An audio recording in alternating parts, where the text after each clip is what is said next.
ನಮಸ್ಕಾರ, ಇದು news at 6 PM. ನಾನು ನವಿತಾ ಜೈನ್. ರಾಜ್ಯದ ತನಿಖಾ ಸಂಸ್ಥೆಯಾಗಿರುವಂತಹ ಸಿಐಡಿ ಪ್ರಕರಣಗಳ ತನಿಖೆ ವಿಳಂಬ ಆಗ್ತಾ ಇದೆ. ಹಾಗಾದ್ರೆ ಇದಕ್ಕೆ ಕಾರಣ ಏನು ಅನ್ನೋದನ್ನ ನಾವು ನೋಡ್ತಾ ಹೋದ್ರೆ, ಡೀಸೆಲ್ ಇಲ್ಲದೆ ಸಿಐಡಿಯಲ್ಲಿ ನೂರಾರು ಪ್ರಕರಣಗಳ ತನಿಖೆಗೆ ಹಿನ್ನಡೆ ಆಗಿದೆ ಅನ್ನುವಂತಹ ಅಂಶ ಬಯಲಿಗೆ ಬರ್ತಾ ಇದೆ.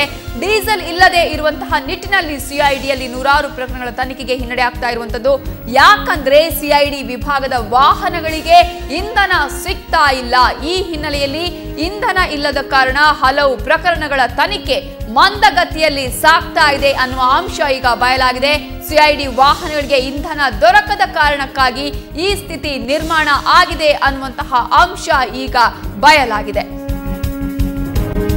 10ಕ್ಕೂ ಹೆಚ್ಚು ಇನ್ಸ್ಪೆಕ್ಟರ್, 45ಕ್ಕೂ ಹೆಚ್ಚು ಡಿವೈಎಸ್ಪಿಗಳಿರುವಂತಹ ಸಿಐಡಿ ಸಂಸ್ಥೆಯಲ್ಲಿ ಯಾಕೆ ತನಿಖೆಗಳು ನಿಧಾನಗತಿಯಲ್ಲಿ ಸಾಗ್ತಾ ಇದೆ ಅನ್ನೋದನ್ನ ಗಮನಿಸೋದಾದ್ರೆ, ಸಿಐಡಿ ತನಿಖಾ ಸಂಸ್ಥೆಯಲ್ಲಿ ಕಳೆದ 5 ದಿನಗಳಿಂದ ಇಂಧನವೇ ವಾಹನಗಳಿಗೆ ಸಿಗ್ತಾ ಇಲ್ಲ. ಡೀಸೆಲ್ ಇಲ್ಲದೆ ಶೆಡ್ ಅಲ್ಲಿ ಸಿಐಡಿ ಕಾರುಗಳು ಖಾಲಿಯಾಗಿ ನಿಂತಿರುವಂತಹ ವ್ಯವಸ್ಥೆ ಕೂಡ ಕಾಣಬಹುದು.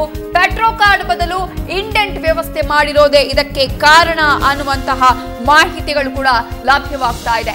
ಇಂಡೆಂಟ್ ವ್ಯವಸ್ಥೆಯಲ್ಲಿ ಪ್ರತಿ ಅಧಿಕಾರಿಗಳಿಗೆ 100 ರಿಂದ 150 ಲೀಟರ್ ಇಂಧನ ಪೂರೈಕೆಯ ವ್ಯವಸ್ಥೆಯನ್ನ ಮಾಡಲಾಗಿದೆ. ಆದ್ರೆ 100 ರಿಂದ 150 ಲೀಟರ್ ಇಂಧನವನ್ನ ಪೆಟ್ರೋಲ್ ಬಂಕ್ ಸಿಬ್ಬಂದಿ ಪೂರೈಕೆ ಮಾಡ್ತಾ ಇಲ್ಲ. ಈ ಹಿನ್ನೆಲೆಯಲ್ಲಿ ತನಿಖಾ ಸ್ಥಳಗಳಿಗೆ ಅಧಿಕಾರಿಗಳೇ ತಮ್ಮ ಜೇಬಿನಿಂದ ಇಂಧನ ಹಾಕಿಸುವಂತಹ ಸ್ಥಿತಿ ಈಗ ನಿರ್ಮಾಣ ಆಗಿರುವಂತದ್ದು. ನಿತ್ಯಾನಂದನ ರಾಸಲೀಲೆ ಪ್ರಕರಣ ಆಗಿರಬಹುದು, ಕೆಪಿಎಸ್ಸಿಯ ಅಕ್ರಮ ನೇಮಕಾತಿ ಪ್ರಕರಣ ಆಗಿರಬಹುದು, ನಂದಿತಾ ಸಾವು ಪ್ರಕರಣ ಸೇರಿದಂತೆ ಸಾಕಷ್ಟು ಪ್ರಕರಣಗಳ ತನಿಖೆ ಈಗಾಗಲೇ ಮಂದಗತಿಯಲ್ಲಿ ಸಾಗ್ತಾ ಇದೆ. ಹಾಗಾದ್ರೆ ಇದಕ್ಕೆ ಕಾರಣ ಏನು ಅನ್ನೋದನ್ನ ನಾವು ಗಮನಿಸಿದ್ರೆ, ನಿಜವಾಗ್ಲೂ ಇಂತಹ ಒಂದು ಕಾರಣ ಇದೆಯಾ ಅನ್ನುವಂತಹ ಅಂಶ ಕೂಡ ಬಯಲಾಗುತ್ತೆ. ಯಾಕಂದ್ರೆ ಡೀಸೆಲ್ ಇಲ್ಲದೆ ವಾಹನಗಳು ಹೋಗೋದಕ್ಕೆ ಸಾಧ್ಯ ಇಲ್ಲ.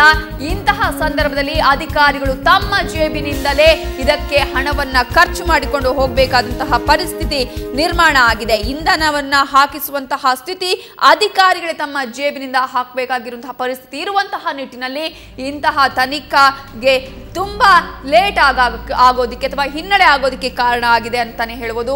ನೀವೀಗ ದೃಶ್ಯಾವಳಿಗಳಲ್ಲಿ ನೋಡ್ತಾ ಇದ್ದೀರಾ, ಈ ಎಲ್ಲಾ ವಾಹನಗಳು ನಿಂತಿರುವಂತದ್ದು ಇದಕ್ಕೆ ಹಾಕೋದಿಕ್ಕೆ ಇಂಧನ ಇಲ್ಲದಂತಹ ನಿಟ್ಟಿನಲ್ಲಿ ಈ ವಾಹನಗಳು ಯಾವುದೇ ಕಾರ್ಯವನ್ನ ನಿರ್ವಹಿಸ್ತಾ ಇಲ್ಲ. ಚಾಲನೆಯನ್ನ ಮಾಡೋದಕ್ಕೆ ಆಗದಂತಹ ಪರಿಸ್ಥಿತಿ ನಿರ್ಮಾಣ ಆಗ್ತಾ ಇರೋದು ಯಾಕಂದ್ರೆ ಈ ವಾಹನಗಳಿಗೆ ಹಾಕೋದಿಕ್ಕೆ ಇಂಧನದ ವ್ಯವಸ್ಥೆ ಇಲ್ಲದೆ ಇರುವಂತಹ ನಿಟ್ಟಿನಲ್ಲಿ 110ಕ್ಕೂ ಹೆಚ್ಚು ಇನ್ಸ್ಪೆಕ್ಟರ್, 45ಕ್ಕೂ ಹೆಚ್ಚು ಡಿವೈಎಸ್ಪಿ ಇರುವಂತಹ ಸಿಐಡಿ ಸಂಸ್ಥೆಯಲ್ಲಿ ಸಾಕಷ್ಟು ವಾಹನಗಳಿದೆ. ಆದ್ರೆ ವಾಹನಗಳು ಇದ್ರೆ ಏನು ಪ್ರಯೋಜನ? ಅದಕ್ಕೆ ಬೇಕಾದಂತಹ ಇಂಧನವೇ ಹಾಕೋದಿಕ್ಕೆ ಇಲ್ಲದಂತಹ ಸಂದರ್ಭದಲ್ಲಿ ಈ ವಾಹನಗಳಾದ್ರೂ ಹೇಗೆ ಚಲಿಸೋದಿಕ್ಕೆ ಸಾಧ್ಯ?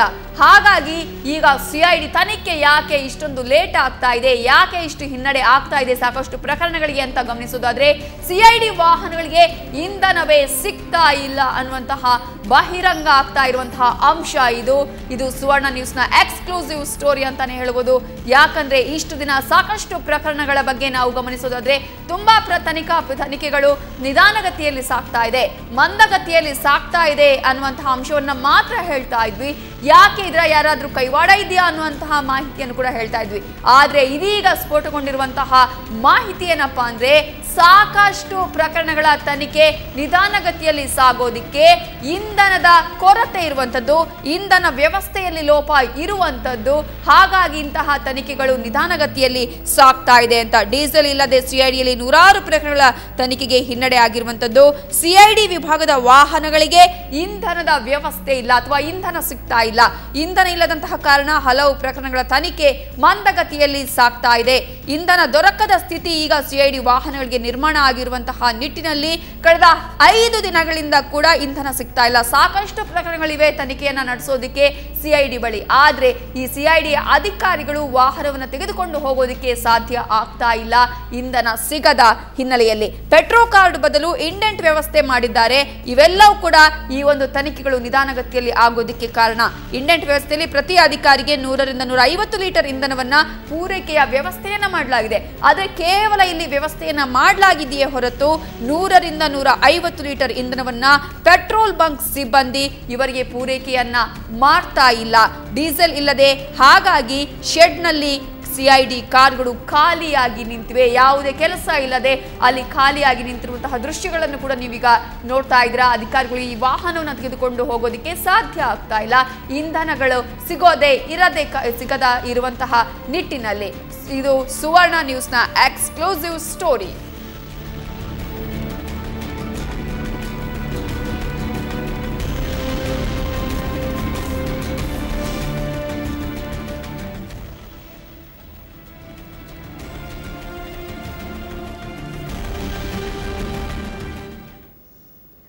ಈ ಬಗ್ಗೆ ಮಾತನಾಡೋದಕ್ಕೆ ನಮ್ಮ ರಿಪೋರ್ಟರ್ ರವಿ ಈಗ CID ಆಫೀಸಿಂದ ನೇರ ಸಂಪರ್ಕದಲ್ಲಿದ್ದಾರೆ. ರವಿ, ಇಷ್ಟು ದಿನಗಳ ಕಾಲ ಸಾಕಷ್ಟು ಪ್ರಕರಣಗಳು CID ಅಂಡರ್ ಅಲ್ಲಿ ಇದ್ದಾಗಲೂ ಕೂಡ ಯಾಕೆ ತನಿಖೆ ಇಷ್ಟು ನಿಧಾನಗತಿಯಲ್ಲಿ ಸಾಗ್ತಾ ಇದೆ? ಯಾರ್ದಾದ್ರೂ ಇದಕ್ಕೆ ಜನಪ್ರತಿನಿಧಿಗಳಾಗಿರ್ಬೋದು ಯಾವ್ದಾದ್ರು ಒತ್ತಡ ಇದೆಯಾ ಅನ್ನುವಂಥರ ಬಗ್ಗೆ ನಾವು ಮಾಹಿತಿಯನ್ನು ಹೊರ ಹಾಕ್ತಾ ಇದ್ವಿ.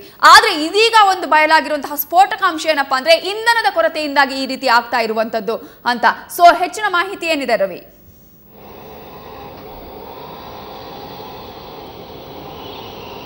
ನಮಿತಾ, ಬಹುಶಃ ಸುವರ್ಣ ನ್ಯೂಸ್ನಲ್ಲಿ ಬರುತ್ತಿದ್ದಂತಹ ದೃಶ್ಯಗಳಿದ್ದಾವೆ ಅವೆಲ್ಲವೂ ಕೂಡ ಮೊನ್ನೆ ಚಿತ್ರೀಕರಿಸಿದಂಥ ದೃಶ್ಯಗಳು. ಅಂದರೆ ಏನು ಕಳೆದ 5 ದಿನಗಳಿಂದ CID ಕಚೇರಿಗೆ ಒಂದು ಸಮಸ್ಯೆ ಕೂಡ ಎದುರಾಗಿದೆ. ಅದು ಏನಂದರೆ ಬಹುಶಃ ಯಾರು ಕೂಡ ಅಧಿಕಾರಿಗಳು ಬಾಯ್ಬಿಟ್ಟು ಹೇಳದಂತಹ ಒಂದು ಪರಿಸ್ಥಿತಿ ಉಂಟಾಗಿದೆ. ಯಾಕಂದರೆ ಕಳೆದ 5 ದಿನಗಳಿಂದ ಕೂಡ ಇಂಥ ಒಂದು ಪೇಚಿಗೆ ಕೂಡ ಅಧಿಕಾರಿಗಳು ಸಿಕ್ಕಿದ್ದಾರೆ ಅಂತ ಹೇಳ್ಬೋದು. ಯಾಕಂದರೆ CID ಅಂತದ್ದು ರಾಜ್ಯದ ಪ್ರಮುಖ ತನಿಖಾ ಸಂಸ್ಥೆ ಆಗಿದ್ದು ಇದರಲ್ಲಿ ಸಾಕಷ್ಟು ಪ್ರಕರಣಗಳು ಕೂಡ ತನಿಖೆಯಲ್ಲಿವೆ ಮತ್ತು ವಿಚಾರಣೆ ಹಂತದಲ್ಲಿವೆ. ಈ ಒಂದು ಪೊಲೀಸರ ಕೆಲಸ ಕಾರ್ಯಗಳು ಸುಗಮವಾಗಿ ಸಾಗಬೇಕಂದ್ರೆ ಅವರು ಪ್ರತಿನಿತ್ಯ ಸಂಚಾರ ಮಾಡ್ತಾನೆ ಇರಬೇಕು, ಒಂದು ಕಡೆಯಿಂದ ಮತ್ತೊಂದು ಕಡೆಗೆ ಟ್ರಾವೆಲ್ ಮಾಡ್ತಾ ಇರಬೇಕು. ಬಹುಶಃ ಒಂದು ಪ್ರಕರಣ ಬಂದಾಗಿಂದ ಆರಂಭದಿಂದ ಏನಿದೆ ಅಂದರೆ ಒಂದು ವಿಚಾರಣೆ ಆರೋಪಿಗಳನ್ನ ಹಿಡಿಯೋದಿರ್ಬೋದು ಮತ್ತು ಮಾಹಿತಿ ಪಡೆದಿರ್ಬೋದು, ಮತ್ತೊಂದು ಕಡೆ ಒಂದು ಮಾಹಿತಿ ಬರುತ್ತೆ, ಅಲ್ಲಿಂದ ಬೇರೆ ಕಡೆ ಹೋಗಬೇಕಾಗುತ್ತೆ, ಮತ್ತು ಅಲ್ಲಿಂದ ಹಿರಿಯ ಅಧಿಕಾರಿಗಳಿಗೆ ಸಂಪರ್ಕ ಮಾಡಬೇಕಾಗುತ್ತೆ, ಮತ್ತು ಅಲ್ಲಿಂದ ಮತ್ತೊಂದು ಕಡೆ ಅಂದರೆ ಈ ಒಂದು ಪ್ರಕರಣದ ತನಿಖೆ ಬಹುಶಃ ಸಾಕಷ್ಟು ವಿಧದಲ್ಲಿ ಕೂಡ ಇರುತ್ತೆ.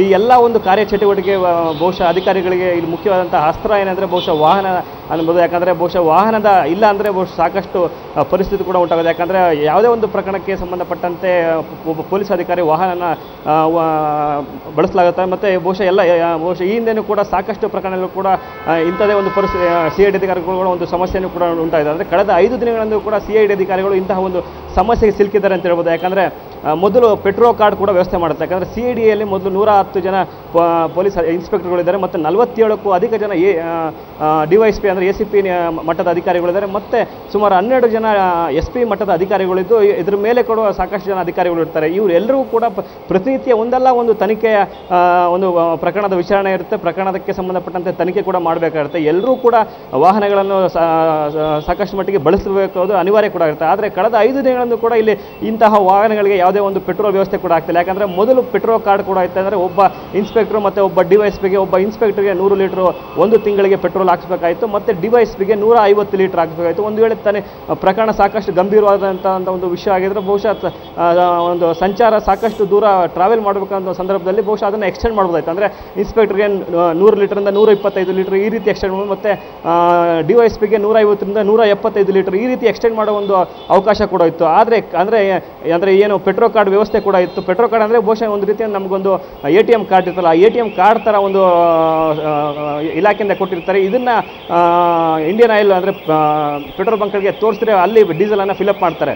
ಆದರೆ ಕಳೆದ 5 ದಿನಗಳ ಹಿಂದೆ ಇಲ್ಲಿ ಒಂದು ಮೌಖಿಕ ಆದೇಶ ಕೂಡ ಹೊರಬರ್ತದೆ. ಅಂದರೆ ಇಂಡೆಂಟ್ ಮೂಲಕ ಪೆಟ್ರೋಲ್ ಹಾಕ್ಸ್ಕೊಳ್ಳಿ ಅಂತ ಒಂದು ಆದೇಶ ಕೂಡ ಬರ್ತದೆ. ಇಂಡೆಂಟ್ ಅಂದರೆ ಪೊಲೀಸ್ ಅಧಿಕಾರಿಗಳಿಗೆ ಒಂದು ಲಾಗ್ ಬುಕ್ ಕೂಡ ಕೊಡಲಾಗುತ್ತೆ. ಆ ಮೂಲಕ ಅದನ್ನು ಲಾಗ್ ಬುಕ್ಕನ್ನು ಪೆಟ್ರೋಲ್ ಬ್ಯಾಂಕ್ಗಳಲ್ಲಿ ತೋರಿಸಿದ್ರೆ ಅಲ್ಲೇ ಎಂಟ್ರಿ ಮಾಡ್ಕೊಂಡು ಆ ಬಳಿಕ ಇವರು ಪೆಟ್ರೋಲ್ ಹಾಕ್ತಾರೆ. ಬಹುಶಃ ಈ ಲಾಗ್ ಬುಕ್ಗಳ ವಿತರಣೆ ಕೂಡ ಸರಿಯಾಗಿ ಆಗಿಲ್ಲ. ಯಾಕಂದರೆ ಈಗಾಗಲೇ ಇದ್ದಂತಹ ಪೆಟ್ರೋಲ್ ಕಾರ್ಡ್ಗಳು ಕೂಡ ಈಗಾಗಲೇ ಎಲ್ಲ ಅಧಿಕಾರಿಗಳಿಂದ ಕೂಡ CID ಅಧಿಕಾರಿಗಳು ವಾಪಸ್ ಇಸ್ಕೊಂಡಿದ್ದಾರೆ. ಮತ್ತು ಲಾಗ್ ಬುಕ್ಕನ್ನು ಕೂಡ ಸರಿಯಾಗಿ ವಿತರಣೆ, ಮತ್ತು ಈ ಸಂಬಂಧ ಪೆಟ್ರೋಲ್ ಬಂಕ್ ಮಾಲೀಕರಿಗೂ ಮತ್ತು CID ಪೊಲೀಸ್ ಅಧಿಕಾರಿಗಳು ಕೂಡ ಯಾವುದೇ ಒಂದು ಸಮರ್ಪಕ ಒಂದು ಮಾಹಿತಿ ಕೊಡಲ್ಲ. ಯಾಕಂದರೆ ಈ ಒಂದು ಗೊಂದಲದಲ್ಲೂ ಕೂಡ ಇದ್ದಾರೆ. ಯಾಕಂದರೆ ಪೆಟ್ರೋಲ್ ಕಾರ್ಡ್ ತಗೊಂಬನ್ನಿ ಅಂತೇಳಿ ಕೆಲ ಪೆಟ್ರೋಲ್ ಬಂಕ್ ಸಿಬ್ಬಂದಿ ಹೇಳಿದ್ರೆ ಇಲ್ಲ ಲಾಗ್ ಬುಕ್ ಇದೆ ಅಂತೇಳಿ ಪೊಲೀಸ್ ಅಧಿಕಾರಿಗಳು ಹೇಳ್ತಾರೆ. ಈ ವಿವರಣೆಯಲ್ಲೇ ಬಹುಶಃ ಇವರು ವಾಪಸ್ ಬರ್ತಾ ಇದ್ದಾರೆ. ಅಂದರೆ ಕಳೆದ 5 ದಿನಗಳ ಹಿಂದೆಯೂ ಕೂಡ ಸಾಕಷ್ಟು ಈ ಒಂದು ಪರಿಸ್ಥಿತಿ ಉಂಟಾಗಿದೆ.